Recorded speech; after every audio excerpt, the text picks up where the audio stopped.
3, 2, 1. We are live in the present tense with Sam Stewart on 91.7 FM, WNJR Washington, and online at WNJR.org. Folks, we've got a great episode lined up for you tonight. On Tuesday on the show, we had on Molly Nielsen and Amanda Graves from the swimming team. That was a lot of fun. I actually swam with their swim team at practice last night, so it's always a blast getting to talk to those two. And like I said, we've got a great one lined up for you tonight as well. My guest on the show tonight is a senior from Aliquippa, PA. This defensive back is a former All-PAC player. In week 1 of this season, he had 2 interceptions and was named PAC Defensive Player of the Week and President of the Week. He has 123 tackles on his career, along with 5 interceptions here at WNJ. Everyone, welcome on the show tonight, Tyler Sabo. Tyler, how you doing tonight? Great, how you doing? I'm doing good. I'm excited to have you here. I'm so glad you reached out. I'm looking forward to a really fun conversation tonight. Now, folks, the WNJ football team accomplished something they hadn't done in 4 years. They defeated Westminster, one of their arch rivals in the PAC, 17-14 last Saturday. So, Sabo, I got to ask you, what was it like for you to finally get over the hump and beat Westminster? What kind of emotions were there in the locker room after the game? It was one of the best games, like high stress, high level, high competition games I've ever been a part of. So on the sidelines, just as soon as we recovered the onside kick, there was a couple like younger guys, and they just like don't quite understand. Like the game, it was everything. I mean, I come back to win a PAC championship, obviously, and that's what we're looking to do. But come back to beat teams like Westminster and playing games like that. In the locker room, we were going crazy.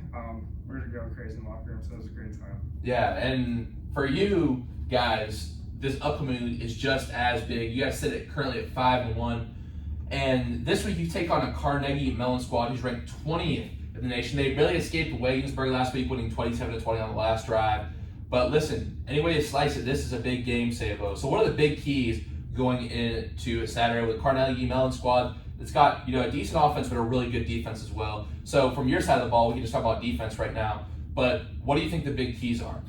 I mean, we definitely just got to stop the passing game first, I think. Stop the passing game. We know they lost one of their better running backs early on in the season, so I think we'll be pretty good against the run. Really just stop the big plays, keep them in front of us, keep them inside the numbers, and keep the ball in front of us that way, yeah. Mm-hmm. Is there anything you do differently going to prepare in a game like this against a ranked opponent in a big week, or is the mindset always the same? I mean, the mindset's the same. When we're going up against a better opponent, that certain guys on the offense or defense side of the ball can do things like slightly better, or slightly in different ways than other teams. We know they're well coached. Obviously, they're undefeated. But as far as preparing, focus, no, it doesn't matter who we're playing. If we're playing an 0-6 team or a 6-0 team, we're going to prepare the same, basically. Okay. Gotcha. That's awesome. Thank you for that answer. And of course, when people come on the present tense, Sabo, we got to ask them questions that allow our viewer to get to know them better. So, Sabo, I want to ask you right off the bat, when did you fall in love with the game of football? I know you had some baseball experience as well, but why did you specifically fall in love with the game of football? I think a lot of it's just with my family growing up. I mean, I was like probably 4 years old when 3 or 4, and my oldest brother started playing football.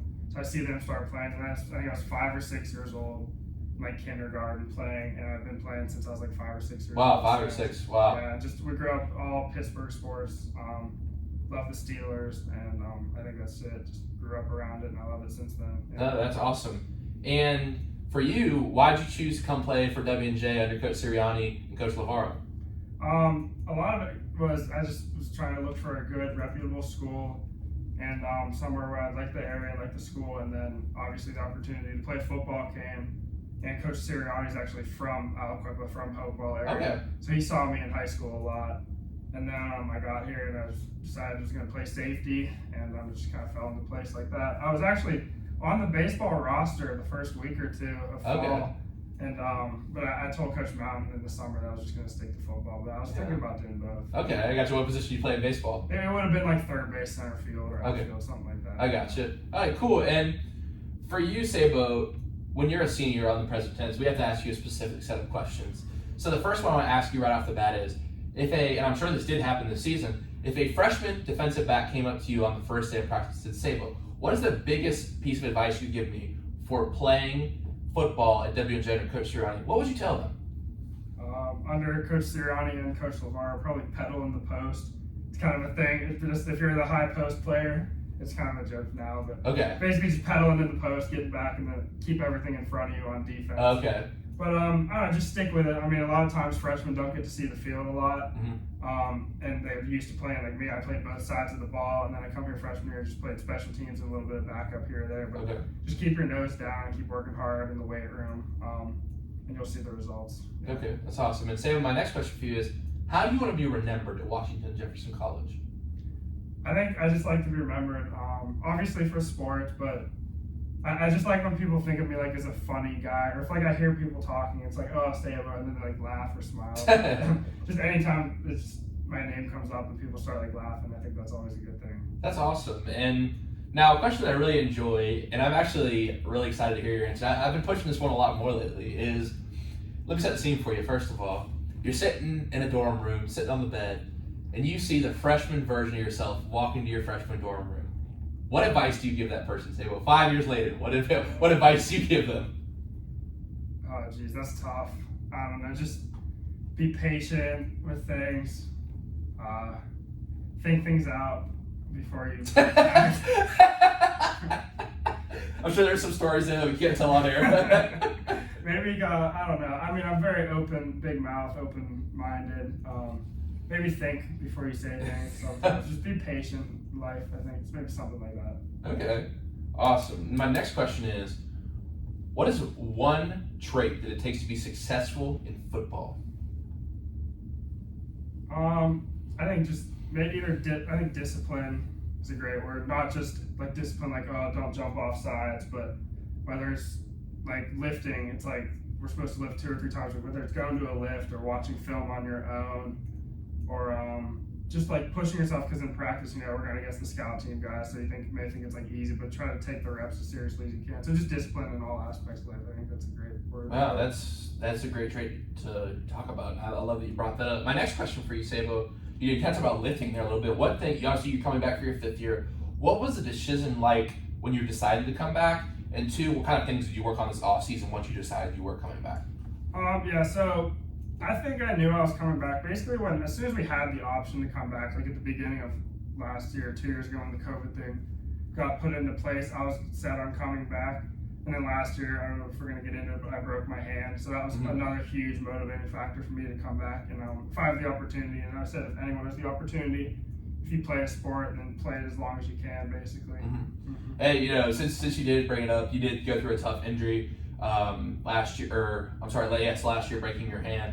And I just wanted to ask you, Sabo, you really worked hard to, recover from that. And obviously, you played in the bowl game. But when you got out there for the opening day of this President's season, what was that emotion like for you after you had that 2 interception game? I'll say it was really parallel to my sophomore year. So sophomore year was my first start. We were playing Wittenberg. It was actually 2 ranked teams, and I actually had 2 picks that game too. And I was like, it was probably the most nervous I've ever been in a game besides maybe playoffs in high school for like baseball or something. But I was super nervous. Sophomore year, I was like, all right, I'm kind of like one of the youngest guys out there. But ultimately came away with 2 interceptions and we won. And then I was like, I had a little bit of nervousness. The senior was like, because I was basically gone all last year. And getting out there again, it felt awesome. And then to perform like that and then obviously get the win. Yeah, big game against John Carroll as well. That was a big tone setter to start the season. What advice would you give to someone who's going through some sort of adversity like you went through with the injury? I just think it's tough. You gotta just be mentally like prepared in all aspects. Like whether things aren't always going to go your way, and it's whatever is going to happen, it's happening for a good reason, I guess, or just learn from it. Just learn from it somehow. Yeah, interesting. Thank you for that answer. I really appreciate that. And a question that I've added to the present tense here, and I want to ask you this, and I'm interested to hear what you have to say, is what fuels you? I think myself, my family. I mean, I take pride, just like playing football, I love it. Playing in front of a crowd, playing in front of family and grandparents are always watching the games. They go to every game they can. That fuels me, just like performing. Like ultimately, when you're playing at D3 level, you're not playing for money, you're not playing for scholarships and stuff like that. So it's really an intrinsic thing for yourself. Good point. It's really just like ultimately you're out there to perform for you and your team, and it's just like a different type of motivation you have. Yeah, and as a senior, I know there's a little bit added pressure because you want to, do good for the younger guys. It's your last run at it. But Sabo, what makes a good leader? One of our things that the coach says, like leadership, it's kind of shown, not spoken about. I don't really like the rah guys who like to talk a lot. I kept having this happened 3 or 4 times that like freshmen come up to me, like punch me in the chest, and they're like, Sabo, like, come on, get pumped up. You don't look pumped. Like, I'm not the type to like scream and yell before a game. I just kind of like I know what I'm gonna do, and I just kind of sit there like I don't need to get pumped up. I mean, I'll get fired up. Who's the guy in the locker room that gets most like that, most fired up, is hitting himself? It goes both ways, but probably Drew or like Drew. Okay. He's like quiet. Really? I couldn't see that. He's quiet and then he gets fired up. I don't know, like there's guys awesome. that get the smelling salts. I don't know if you've seen any guys that get the smelling salts, but I'm not doing any of that. Okay, so you're just chilling. You're just like, all right, it's time to go to work. I got caught with one freshman here once. A dude come up behind me and got me the smelling salts. Never doing that again. It was awful. I heard it wakes you up. No, it wakes you up. It burns. It's like everything. It's not good. So, that's a funny memory at W&J, but do you have one particular favorite memory at W&J, Sabo? I mean, there's a lot, have Saturday nights with the guys, football guys. I think it's a collective thing. Just being out with the team on weekends is always great memories. Winning is a great memory. I mean, freshman year, like I said, I was just a special teams guy, but winning packs is pretty special. I'm looking to make some this year. Maybe I hope to answer that maybe again, and it would be something about this semester. Yeah. Yeah, that's awesome. And what's your biggest advice to young cornerbacks? Like, if you want to play at the collegiate level, what do you need to be able to do as a cornerback or a safety? I think corners just don't get beat deep. I mean, you can get yelled at. Like, say they keep hitting like quick slants, quick under routes. It's like, it's fine. Just tackle the catch in front of you. We always preach that on defense. Just don't get beat over the top of your head. Safety. You got to be able to call plays like left and right formations. So definitely got to know the playbook a little bit for the safeties, and just work the footwork. Just read QB tendencies, stuff like that. Did you ever find it difficult to learn the playbook and kind of take on that center field role as a safety? Yeah, freshman year it was definitely overwhelming. As a freshman coming in, I think we ran cover 3, cover 2, and man in high school, maybe. That was it. It was like, all right, and whatever the play is, you just call it, and that's what you run. And for college, it took, I'd say, probably until the spring of freshman year, until I actually, when we do spring ball and install stuff, until I was actually running it a lot myself against scout opponents, stuff like that. Do you like playing zone better or man? I like being over top. I don't mind man. I think I'm man's pretty. I've only been man a handful of times this year. It seems like I've been a lot in like help or over top of stuff this year, but so I like being ball hawk over top, like middle of the field defending. Yeah, I got you. The quarterback. And Sam Vesta said, but are you checking all the receivers on the W&J team? Oh my god! Yeah, is there any guys who you can't check, man, on them? I don't think so. I mean, if anyone wants to call me out later, we have a bye after this week, so we haven't ran one-on-ones in a little bit. Okay. A's on A's, but if there anyone, hey, let's get. Hey, I'll talk about we get a present tense production a little mic'd up going during that. If anyone wants to start one-on-ones, maybe during the bye week could be a good time to do all right, sure. Awesome. That's dope.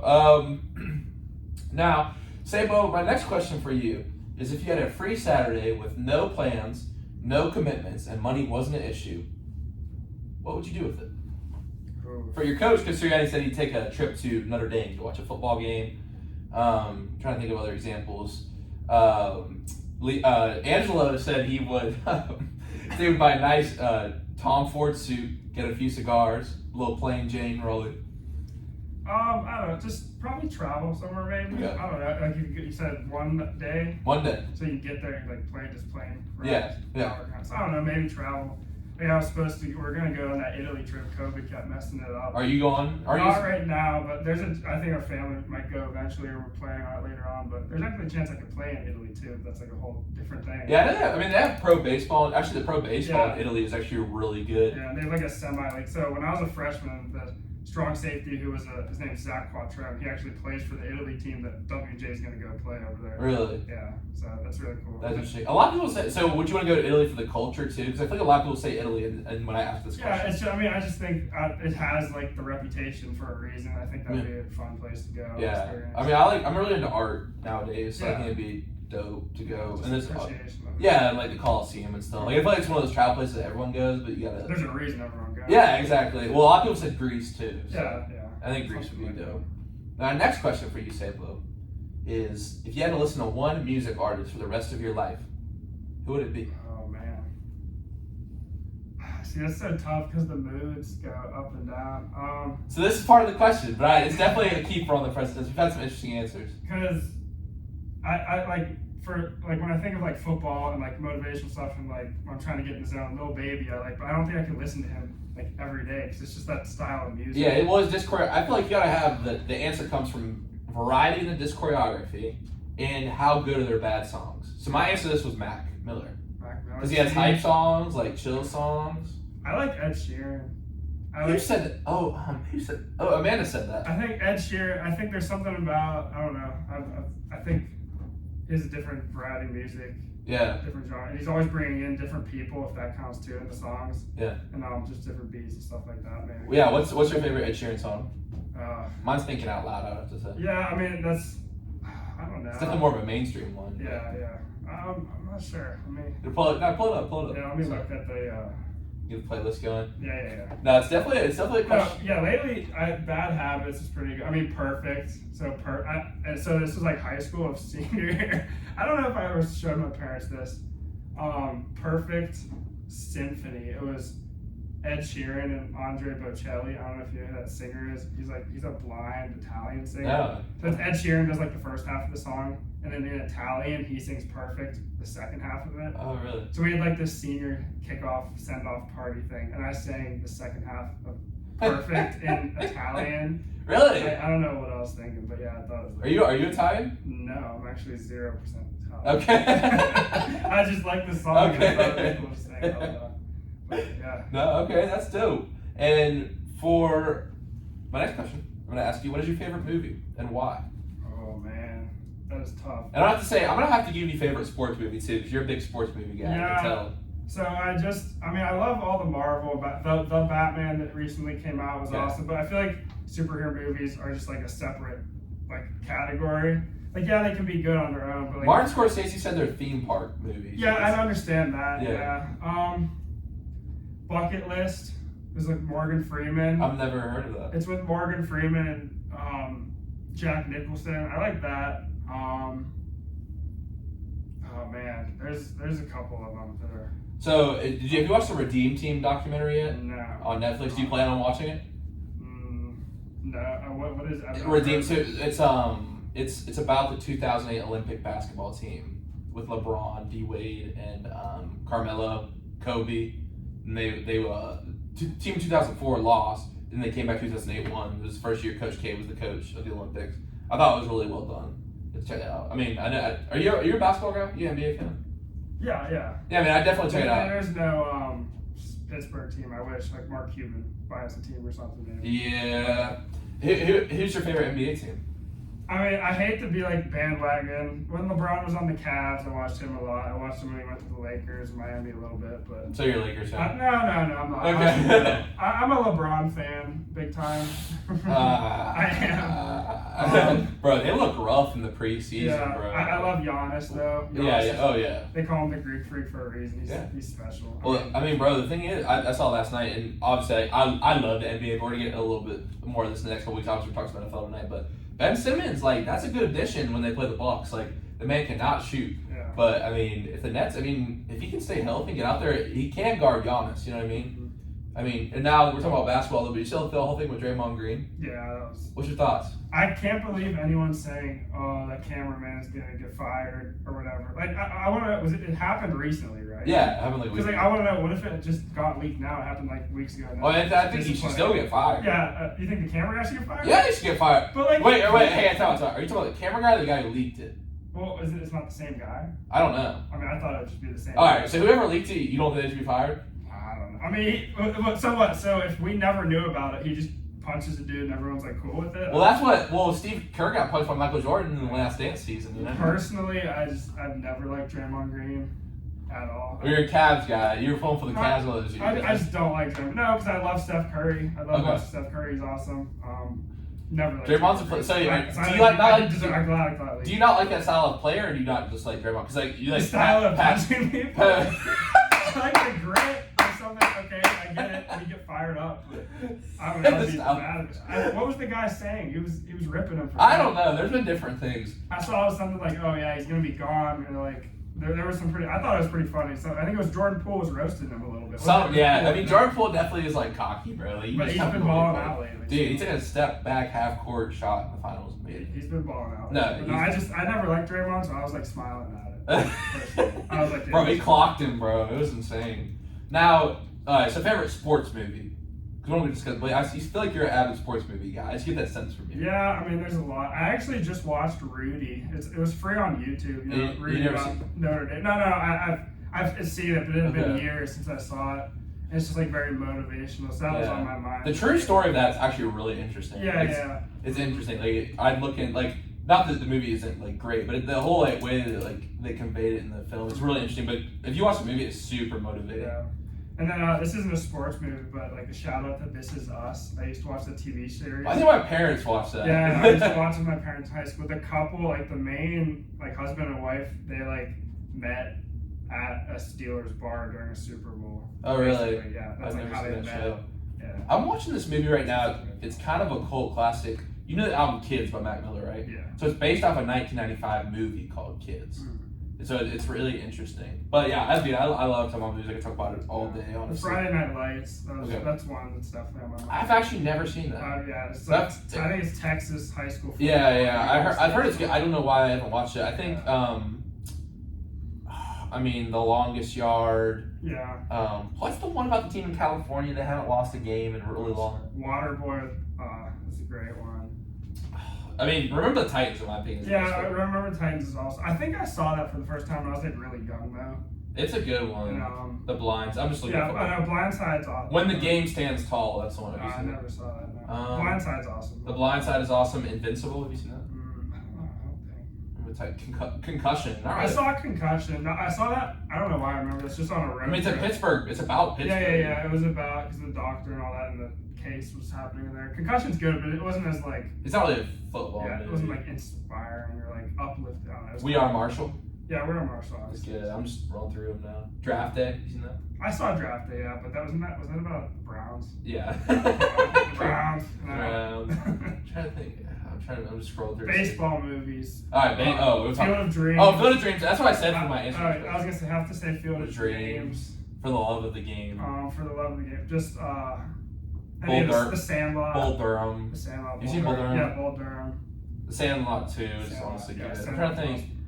Now I gotta look up baseball because like I do. I was thinking football, but no, there's some baseball ones. I mean, I was like Miracle on Ice, like Moneyball. Yeah, Moneyball. I actually watched that for a class. It's pretty awesome. Really good. I've seen it. Yeah. $1 Million Arm. I don't know if I've seen that. It's not really good to India to recruit pitchers. Oh yeah, maybe I have. It's a good one. I think I have seen Trouble with the Curve. I'm not sure. Really good. 42. Ooh. 42. Yeah. 42 is solid, bro. Rest in peace, Chadwick Boseman. Amazing actor, awesome, bro. Yeah. The Rookie. You seen that? I'm trying to think. What else? Honestly, Major League is a classic. I can't even lie. It's pure. Yeah, man. I'm just gonna. So many good baseball movies out there, man. I think it's the best. The sport with the best movies, I would say. Yeah, they're football, baseball. I think. Yeah, football, baseball, basketball. Have you seen Coach Carter? That's probably my favorite. No, I haven't. But It's good. I've seen what it's about before because like I'm a bit, but I've never actually. Yeah, watched Samuel it. Jackson. All right, dude. Awesome discussion. I appreciate that. Make sure you check out Tyler in the game coming up this weekend and the whole WJ football squad. Tyler, I want to get to some NFL action though. Listen, so here's the thing. There is one division that has really taken the league by storm, and that is the NFC East. And now the Eagles are 5-0, the Cowboys are 4-1, and the Giants are 4-1. Are you surprised at how well the NFC East is performing? Oh yeah, I'm definitely surprised. I mean, I expected the Eagles to have a good year. I think a lot of people were expecting that. Giants is definitely a surprise. Hey, Daniel Jones is gritty, man. And then the Cowboys, Cooper Rush is undefeated as a starter. It's kind of crazy. I mean, they haven't scored over 25 points. Yeah, I think that defense is balling out. The strength of schedules is a little iffy, I feel like, for these teams. But The Eagles, I think they have a very solid team. Coach Sirianni called it, bro. He said the Eagles are top. That's not even biased. I think they're top 2 or 3, definitely in the NFC. Yeah, we're definitely gonna get to that. The whole NFC. I mean, the Commanders are pretty bad. They're playing tonight. That Thursday night football schedule's been whacked this year. There have been some rough. I'm probably after this don't think I'm gonna watch. I'm not watching the Commanders versus the Bears. I guarantee you. I was gonna be watching the baseball playoffs, but. Yeah, Astros beat the Mariners. Yeah, I gotta pull. We'll do a score. The Yankees Guardians got postponed. So that's what I was gonna watch. So I'm a Braves fan, so it's 1-1 right now. Who? I'm a Braves. I like the Braves closest to us. So, yeah. Now, okay, we talked about baseball for a sec. So, you're a big MLB The Show fan. You're into baseball. Who's your favorite? I mean, is it the Pirates? Yeah, I love the Pirates. Okay. I hate them. I hate them. Love them. Yeah, it's how it goes. Like I went to the first wild card game, it was 2013, I believe. Mm-hmm. 2012, 2013. That was like one of the best atmospheres I've ever been in. Yeah. The whole stadium's chanting Cueto. Yeah. Drops the ball, and then the next pitch, Russell Barton hits a home run, and we win the wild card. Yeah, I actually do remember that. First playoff game in like 20 some years in my lifetime. So hopefully not the last one in your lifetime. But so you know what's interesting though is I was talking to my coach about this the other day. So the Guardians they're also a small market team. Pirates are a small market team. Guess how much more the Guardians pay their players than the Pirates? $400,000. Yeah, that's it. And look how successful. And the Guardians play in a bad division. Yeah, I don't know. But you know what I mean? The Pirates are just way worse. Yeah. And they've been bad. I mean, like they got O'Neal Cruz, like they got a couple young prospects. Yeah, but we're like, all Davis, a catcher. We're gonna always get the prospects because we get the draft picks, and then as soon as they get good, we just ship them off. You know, Yankees, Dodgers. You know what I mean? But like, I would love to see playoff baseball in Pittsburgh. So I actually got to go to me and you know Rikiki. Yeah. Yeah. So we went to the last game that Albert Pujols hit a home run. Oh yeah, my mom was at 7-3. Yeah. She got a great video I can show you after. It's right behind home plate. Yeah. Really, we weren't right behind home plate, but we were like up. That was Monday. Yeah, it was Monday's game. Yeah, we got film Monday nights. Otherwise, I would have been at the game too. But yeah, okay. Last time it was pretty cool. Yeah, it was dope. Me and Kiki were jumping around. He's not even that huge of a baseball fan, but he was loving it. He was enjoying the moment. I mean, because Albert Pujols and Derek Jeter got me into baseball, and then they got bounced from the playoffs pretty quick. It's unfortunate because him, Yachty, Wayne, right? You know, Albert Pujols has been running around bases for 5 hours of his life. I saw that. That's like home runs of his life. Isn't that crazy? It's crazy. It's insane. Now, so we just talked about the the NFC East. Now, we got to talk about your hometown team, the Pittsburgh Steelers, a little bit. Sam, what's your thoughts on this squad? It's tough right now. I mean, I think Matt Canada needs out. I'm sick of it last year. Ben did what he could. We had the defense last year. This year, Watt's out, so it's a bit tough right now. But I'm sick of Canada and his play calling. I think we have the weapons on offense. Our O-line's not amazing, but it's just rough. Like I don't know about us and like the tiebreakers, but right now we own the number 1 pick. Like we are the best team in the NFL, and that's.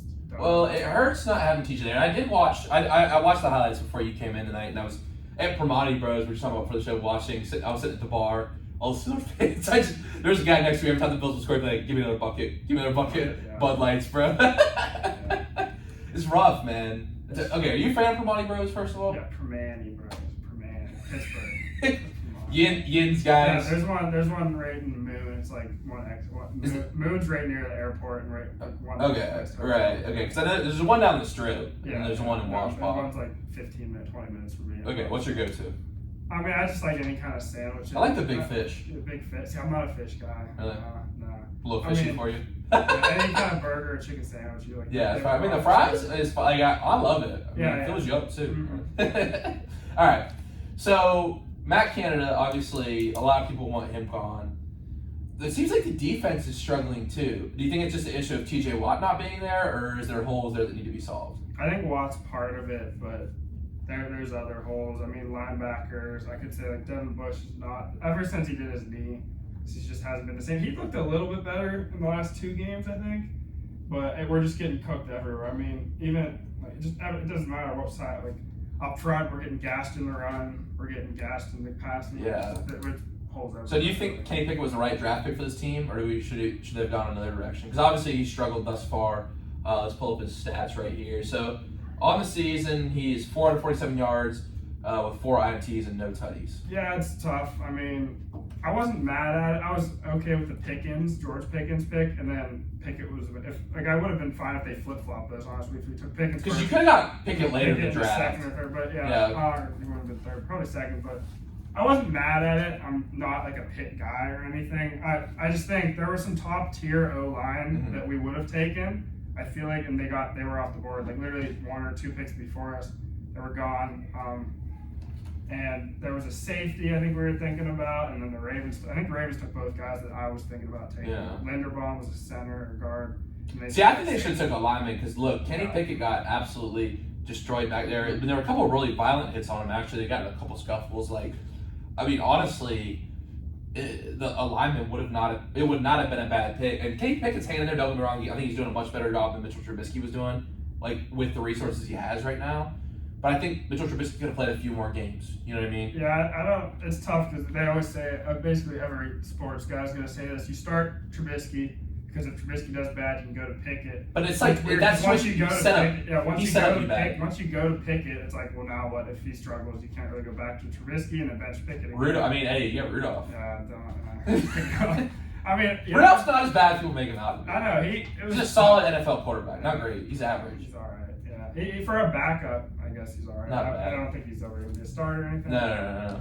Yeah, overall, it was not terrible. I hope Pickett does great. I just think we need different players. I mean, the thing is, the thing is with Pittsburgh people, though, I talk about this, like Pittsburgh people, love Pittsburgh. Like, he's a Pitt guy. It's like, anytime anyone's, the city of Pittsburgh, people feel like they represent, they're going to, ride with them, whether it's, rappers, entertainers, whatever, like, sports stars, that's their guy, you know what I mean? And Kenny Pickett's actually not from Pittsburgh. He's from New Jersey. Yeah.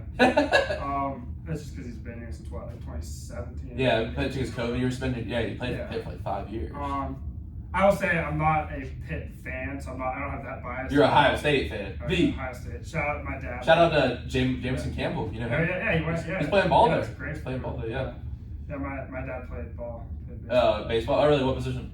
Pitcher. Oh, dope. That's cool. I guess I didn't get the 94, 95 arm. Bro, I hope in my life one time I could throw a ball 90 miles an hour just to see what that feels like. Yeah, I don't know if you ever got up that high. No, I would never got close. My brother could hit 90, 10, but I was even on a crow hop. I don't know about I got you. Yeah, I know it's crazy, man. Now, on the opposite side of the coin, we have the Buffalo Bills. Now, Josh Allen tosses 4 tutties in the first half. I mean, he has over 350 passing yards. I mean, Gabe Davis, Stephon Diggs. You got Von Miller on the defensive side. Is this Bills team the clear favorite to win the Super Bowl right now? I'm going to say no. Oh, okay. No, I'm not betting. Against Pat Mahomes, the Chiefs. Bills are right there, but I don't really care. They had it last year, and I don't know if it's the Bills curse, the whole 4 Super Bowls in a row. But 13 seconds left, and just couldn't. And that was crazy last year. I just think Mahomes and the Chiefs, it doesn't matter. I mean, it's too good. I know the Steelers aren't good, but 424 yards with a 134.1 passer rating on the day for Josh Allen. It's basically perfect. I mean, yeah, he basically had a perfect day. I mean, it's hard to say that for me that the Bills aren't the favorite right now, but they do have the Chiefs this upcoming. Yeah, that's basically the AFC championship. You think? Probably, yeah. So here's the thing. Let me read out this interesting stat here. Thomas was from the AFC. With the Rams and Bengals both sitting at 2-3, this is the 3rd time that each of the teams to play in the previous year's Super Bowl have a losing record through 5 games. In 1999 and in 1988 were the only other times. Obviously, they defeated the Steelers. Obviously, the Bills. They're looking at the favorite. Just handed the Steelers a work to defeat since 1989. But what about these teams who are struggling right now? Teams that were in the Super Bowl last year. Thoughts on the Bengals and the Rams? I think it's just something about. I wasn't surprised at the Bengals. I really thought that was their year to go after it and get it. Because if they're so here's my theory, and I always say this on the show. You can disagree with this if you want, obviously, but second-year quarterbacks, because they're still in their rookie year contract, they have a little experience, they're still healthy, they're still fresh. and you can surround them with talent because they're still in that rookie contract. That's a big year, the second year. It was like Big Ben. It was it's Russell like Wilson. Herbert and the Chargers. Yeah, right now they need to do it because right now Herbert's not getting paid yet. Yeah. So basically, you have a window to do it. Exactly. Okay. Unless you go like the Rams and just throw all your draft picks out and go. Which I thought the Rams, that was your, because their roster's old. Yeah. Man. I mean, they lost Von Miller now, like he's on the Bills. Yeah. And pieces like that. Odell had a really good year. He's out. Obviously, he's not with any team now, but. Yeah. You think he'll be back? I hope. I mean, we can end his career. I like Odell. I think he was on pace to do Super Bowl MVP. He was like 2 catches, 50 Yeah, yards. he was popping off. And Yeah. He was out, but yeah. For sure. So, I mean, the Bills, they're looking real good. Now, let's talk about another team in the Bills division. You know, the Patriots obviously picked up a win on Sunday, and the Jets picking up a couple dubs in a row. I mean, you know, this Jets team, Sauce Gardner, you know, you got Brees back there, running back, Garrett Wilson. I mean, Brees Hall, 97 yards, and added an even 100 through the air, set the Jets rookie record for 197 scrimmage yards. So are the Jets flukes, or do you think they're legit? I'm not going to say they're legit. I say they could contend. They could upset teams like they have. Like when you get a guy like Sauce Gardner, he's locked down a corner. He didn't give up a touchdown in college. I don't think he's given up one this year either yet in the NFL. And I don't know about Zach Wilson yet, but I know the Jets, they've got a lot of different, like once they got rid of Jamal Adams, they got those draft picks, and they've just been doing a decent job building pieces. Like they gave Zach Wilson a better O-line. They keep getting pieces left and right, but they're not. I don't think they have a chance to contend. I mean, that division's really good. Yeah, so you have the Dolphins. I think the Dolphins have the best receiving core. I don't know about Tua, if he's ever going to be back or whatever. That situation's crazy. Yeah, it's rough, but I don't know if Tua will be back, so they might be screwed. But they have a pretty good roster around them. So I think the division's too tough right now. Yeah. Maybe in like 2 So with the Tua thing, let's go ahead and get this. I'm sure you got thoughts on this. Now, because of the Tua thing, NFL definitely reacted, sent out a memo to the officials. I can almost confirm this. I don't know it for sure. But we saw a couple roughing the passer penalties this weekend. One with Tom Brady and one on Derek Carr. What were your thoughts on these 2 plays? It was just Brady getting the Brady treatment. So is that fair? Was it fair to give? Is the Brady treatment the LeBron treatment, the Kobe treatment, the Jordan treatment? I never saw. I don't know what that was. Brady. I don't know. Did the ref come out and say he blew it afterwards? No, he didn't say it. They don't in the NFL. They don't have. I mean, because he did slam him a little bit at the end. But Brady also played an area where he did take hits. People were like, "Oh, Brady couldn't take hits." Like he used to take big shots. I thought the flashback of him. It was against the Bills. Bills, right on the sidelines where he just gets like absolutely like captured. Shacked. Yeah. Yeah, and everyone's going crazy. I mean, he popped back up, but yeah, I think that Brady one was terrible. Really? Yeah. It definitely helped them. You know, in the course of the game. Sure. And then So the Derek Carr one, what'd you think? I mean, I think Brady's was worse. I'm gonna pull it up. Just watch it again. Now we're talking about it. All right. Yeah, I think Brady's he's getting the Brady treatment though. Passer, yeah. So I mean, the thing is, like, I feel like you can't complain though if you're like wanting player safety that this is being called. So you can't have it both ways. You know, if that makes sense. Yeah. You know what I mean? Hang on, let me pull it up. I gotta watch it here just so we can talk about it live on air. All right, let me here. Okay. All right, so he drops back, comes around the end, bam. I mean, yeah, I don't know. It's really hard to argue the Derek Carr one either, because it's like I feel like football is so different. As a defensive player, like obviously in college you have the targeting penalties. Like, is there anything that you change to the game right now at the college and pro level? Do you think these kind of hits should be allowed? Like, it's hard. It's a hard question, but like it's definitely hard as a defensive player nowadays. I think NFL does it better with the targeting. I think college sucks because if you target someone, you're out. If they rule targeting, so you don't think they should be tossed? I think you should get 2. Like 1 is a warning, or maybe like on the season, maybe or switch it to like a corner. No, if you get like I think you should get 2 for the game and then you're out. Like in college, it's like the plays. What about a half? What about the half? Yeah, I would be fine with like a half on the first. Depending on if you're closest to the first half, you miss the rest of the first half. Yeah, something like that. Maybe closer to the second half, or like if it's in the game, miss the next half. Automatic for one game, the speed of it is sometimes it's just too fast. I thought I was about to get a target, and there's a clip you could see. Last week, their QB slid and I had to pull up, and it kind of looked like I crushed him on film. I really didn't, but he slid. I just had to go over the top of him, and like you don't know, especially if it's a big quarterback. Yeah. Like he decides not to slide, like not fake slide, like Kenny Pickett. But he Yeah, well that's ridiculous. Of course they had to ban that. You can't yeah. fake slide because then you got to get popped the next time. But you know I thought I was gonna get a not targeting, but just an unnecessary roughness. For him. But it's tough. I think the NFL does it all right with targeting the secondary, but I think the hits on the QB, I don't like it. Yeah, I mean, because it's especially when you have a big guy. Like think about, I know Cam Newton's not really playing, but how are you supposed to bring Cam Newton down? It's like you have to not put your whole body or like whip him around. Well, that was the thing with like Gronk too. Honestly, Yeah. like I don't know. By the way, the score update 0-0 in the first quarter on the Bears Commanders. But yeah, I think like it's tough, right? Because but for the NFL, you want your stars in the game. You know what I mean? Yeah, it's you want the stars playing, and it's to like Tom Brady sells tickets. Yeah. Derek Carr. I mean, well, the Raiders are awful. But did you see Devontae Adams push the? Do you think the charge? I mean, well, I guess we're not legal experts. I guess was the backlash like necessary in Devontae Adams? No, I think it's too much. I mean, I think the charge is a bit much, but I don't know. I don't mind the fine of him. But I mean, like the guy did walk right in front. I mean, like an assault charge. The guy literally wasn't even looking. I think he was just walking. He didn't even he had no spatial awareness. He just walked right in front. It's like, all right, get out of the way. But like, what that could happen here? Like, as soon as we run out onto the field, like someone just walks by and you run him over. Was that an assault charge? But I got straight up shoved him.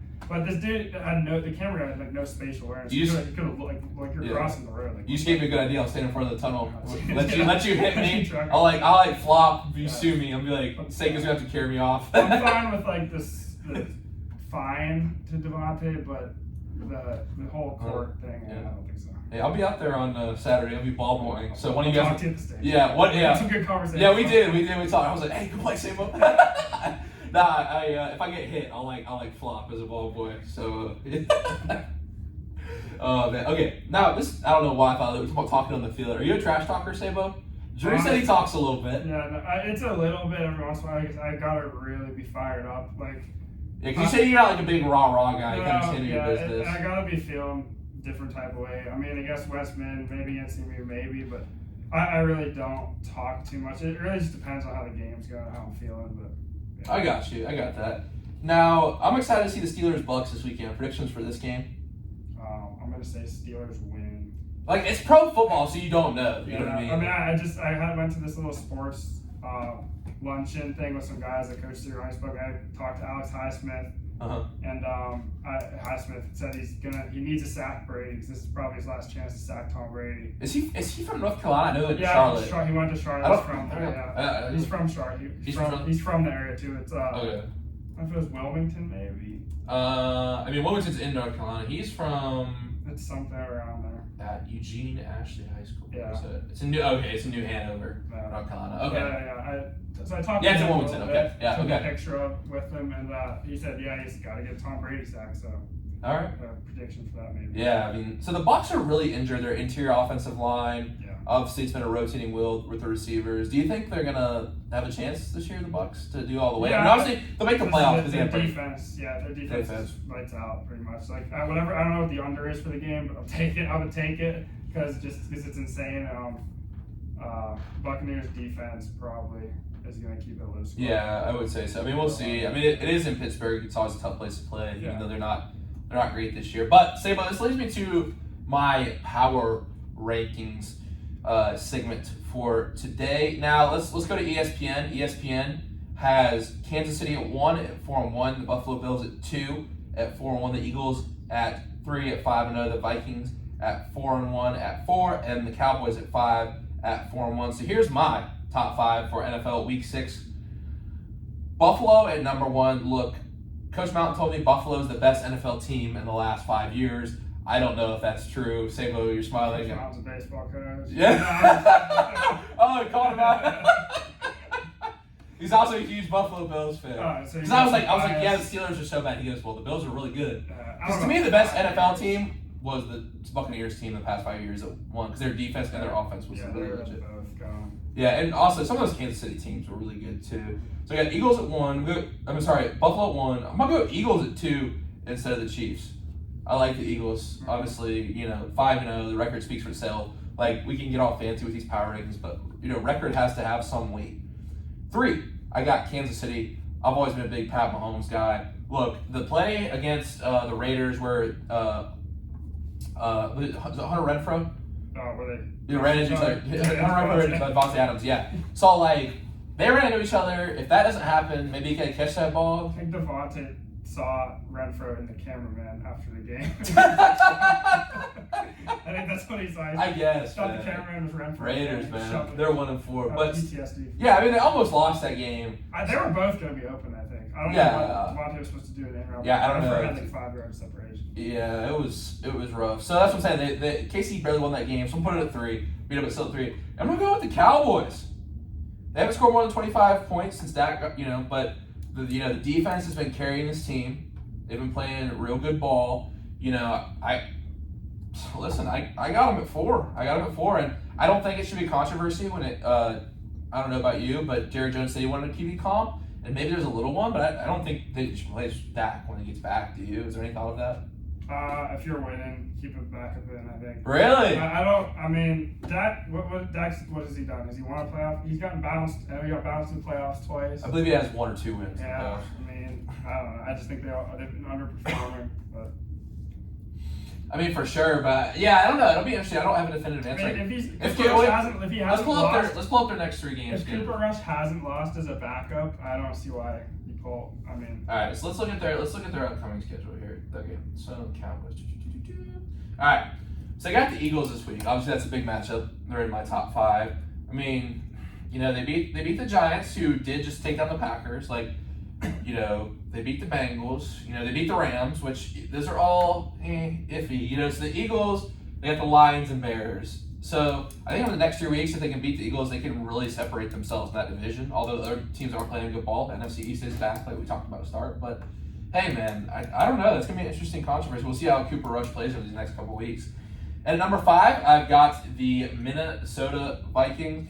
Vikings have overcome a 4th quarter deficit in their last 3 games, and they've still won. Kirk Cousins, man, I got to put them at 5. The Buccaneers and the 49ers were kind of in my mind, but they're both 3 and 2. I think, like I said, record's got to wait for itself. So that's my top 5. Sabo. I'm gonna turn it over to you for yours now.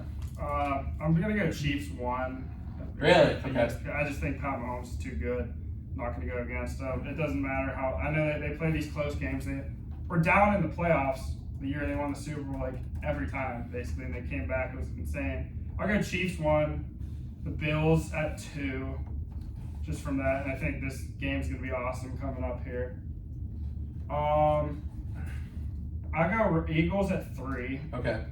And then here's where I'm switching. I want the Ravens at 4. I know their defense is iffy at times, and they give up a lot of points, but Lamar is like the best regular season record of like almost any quarterback, and I think Lamar is just he's on another MVP. I think he put on like 10, 20 pounds.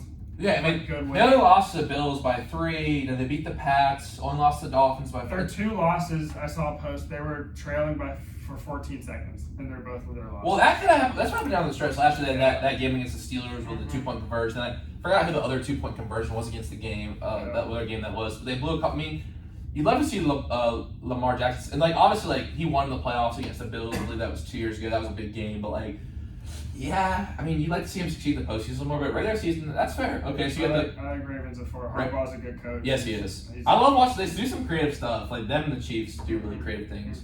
Yeah. You guys do some creative things in the resume. You guys had a trick play. Yeah. What, WJ? Yeah, you guys. Oh yeah. That was one of our first. I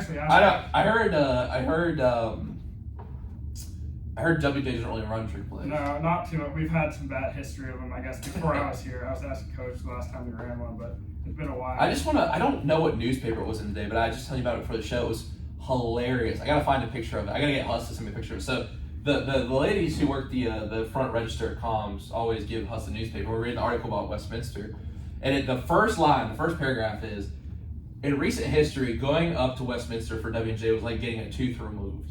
And then it says it's not an ellipsis, not dot to dot. It's a whole nother line. It goes without Novocaine. Period. That's basically what it's been like. Yeah. I mean, but I was like, yo, that's crazy. We're just laughing at it. It's like, yay, but you guys showed them.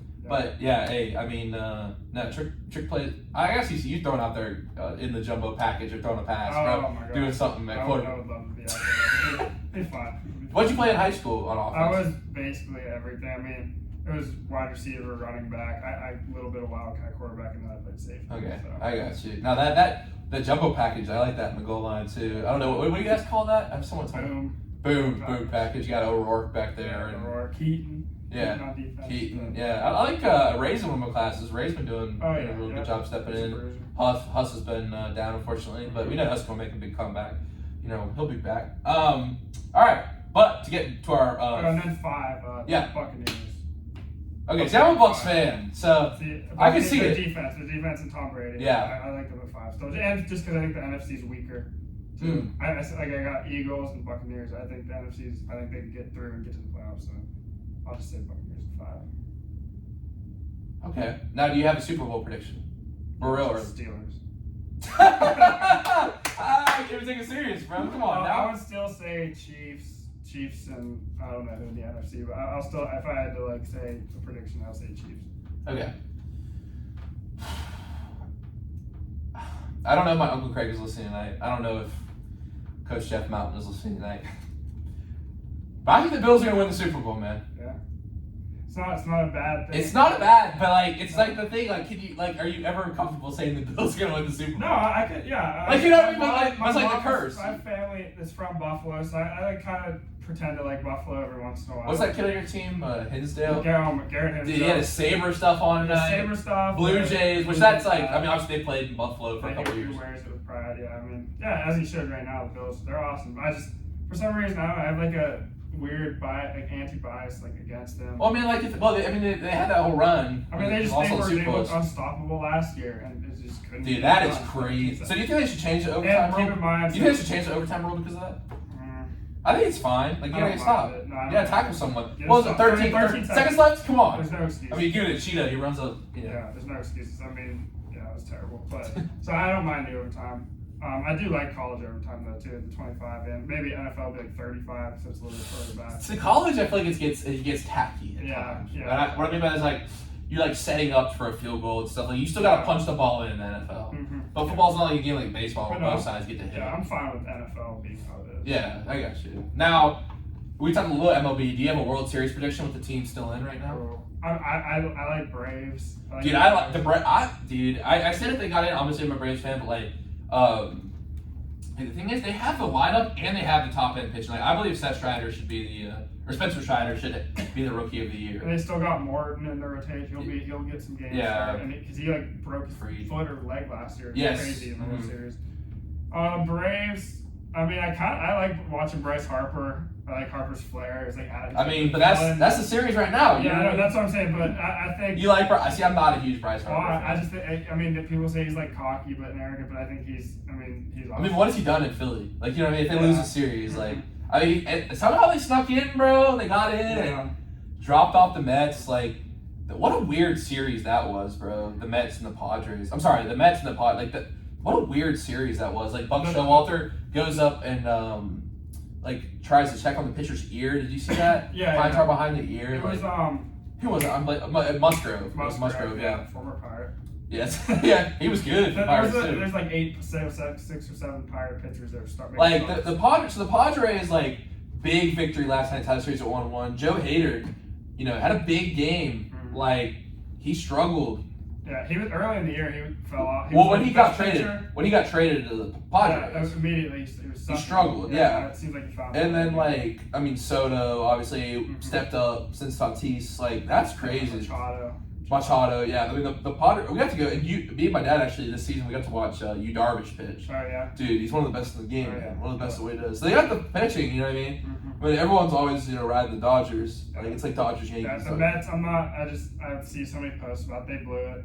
They had the series. Timmy Trumpet. they had to get out. They played the trumpet when they were losing. It was I think. Yeah.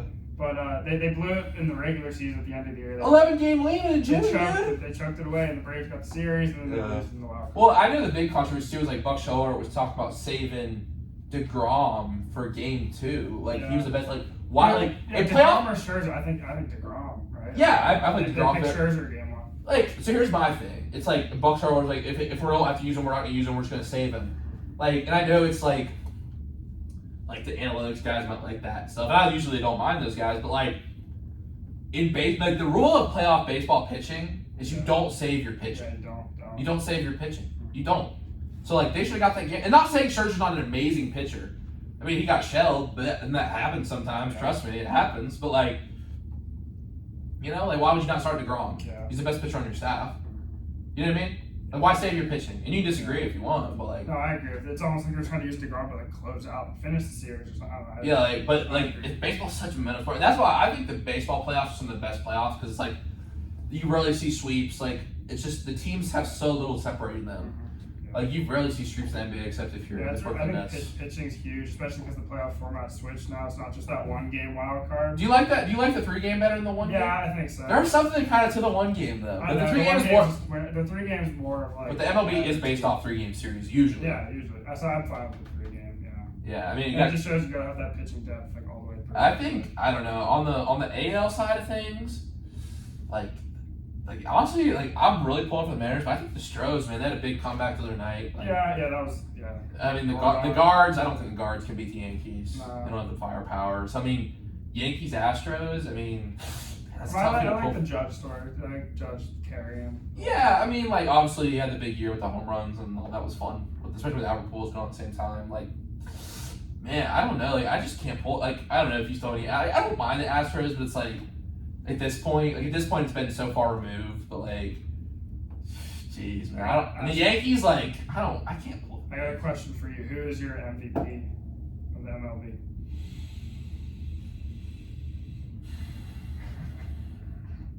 Could I say Albert Pujols? Yeah. I mean, all right. Let's think about this. Let the pitcher side out of you. Nah, man, I gotta go with honestly. Okay, I'm gonna go with best rookie overall, Spencer Strider. Yeah. And I'm gonna go because obviously baseball. Someone was asking me why they break it down in the leagues because the leagues didn't play each other for a long time. Yeah. But I'm gonna go like overall MVP this year. And like Ohtani a good year. I gotta go Judge honestly. See, I like Ohtani still. Just because Ohtani got it last year, and he's like almost basically having a better year this year. Yeah, I mean, I remember us sitting like a similar time frame last year when Henry Littman came on the show, and we were talking about Ohtani or Vlad. Ended up giving it Ohtani. I mean, like, the thing is, like, Judge kept that team afloat. Yeah. You know what I mean? Like, that team sucked in August. In August, that team sucked. I still think it was like most outstanding. They need to create a second word. Most outstanding player, which would be Ohtani, and then the MVP, which would be Judge. You feel like it would be Judge? Because it's like, but I would still, if they're not Judge had himself a year. If they're not going to create like a different award, I still think Ohtani is the most valuable. But at the same time, like I'm thinking about it. Like I can definitely see like I'm just going to pull up stats, to make sure I get it right. Ohtani's like sub 2.4 ERA. He like had a Cy Young-esque year, and he hit 30-some bombs. Yeah, like that's the thing too. Is like, but is he more valuable because he hits and pitches? Yes. Yes, he is. Someone's like, what was Judge's ERA? Will be 0-0. But like, you know what I mean? Like, is it like Ohtani puts out like Verlander numbers? But like to that team, but is Judge still more valuable to the Yankees because the Yankees are so bad? It's still a question. Like, but I feel like the play, like making the like. What is the MVP? Is the MVP most valuable player to your team because you have to be on a good team? Well, that's the age-old debate, right? Or is it, I think, most valuable player to the league as a whole, which is Ohtani because he's revolutionary. Like, he's like. I don't know. The whole Babe Ruth argument, like, Babe Ruth was hitting homers off like. So let's pull. I want to pull up. You have to like go to the ESPN site for the full stats. Okay. I think he had like sub 2.4 ERA. So 15 or 16 wins. ER 22-2 pitching. He's got and just strikeouts were insane. Pitching regular season, 166 innings pitched, 43 runs allowed, earned runs, 44 base on balls, 219 Ks. Let's go to the hitting side. There was like 260s, 270s, 30 bombs. They classify it. They 35, 34. They classify him as a DH. I think. Let's go to Ohtani hitting stats. Ohtani hitting stats.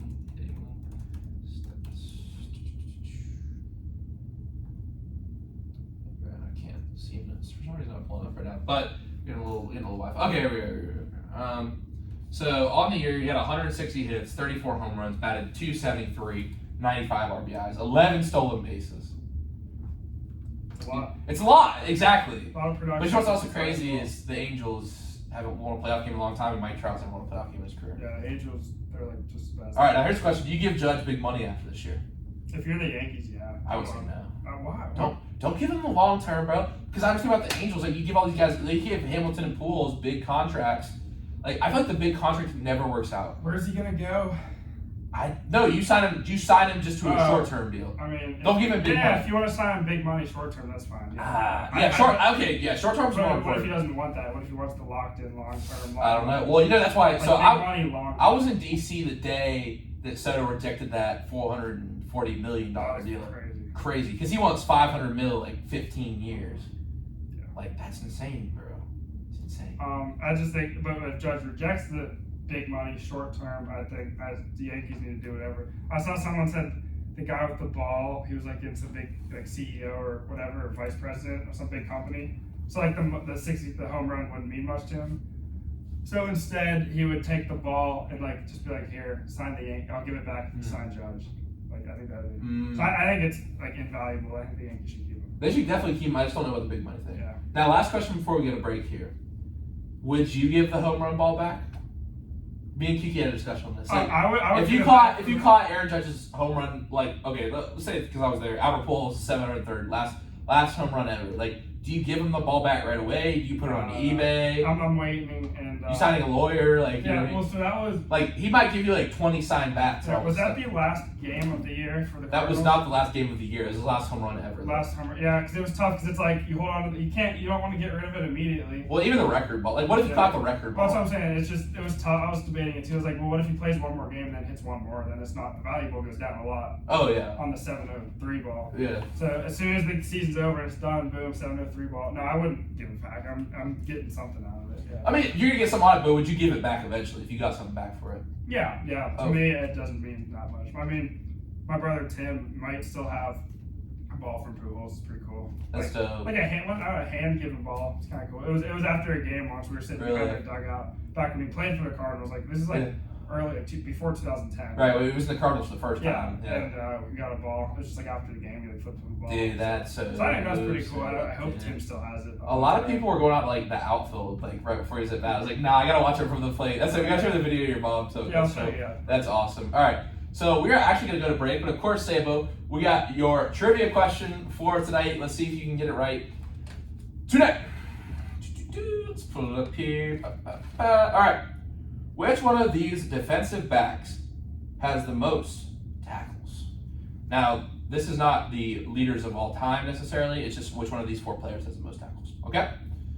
Is it A, Rondé Barber, B, Eric Weddle, C, Antonio Winfield, or D, Charles Woodson? We're going to get your answer right after the break. We're listening to the present tense on 91.7 FM at WNJR Washington and online at WNJR.org.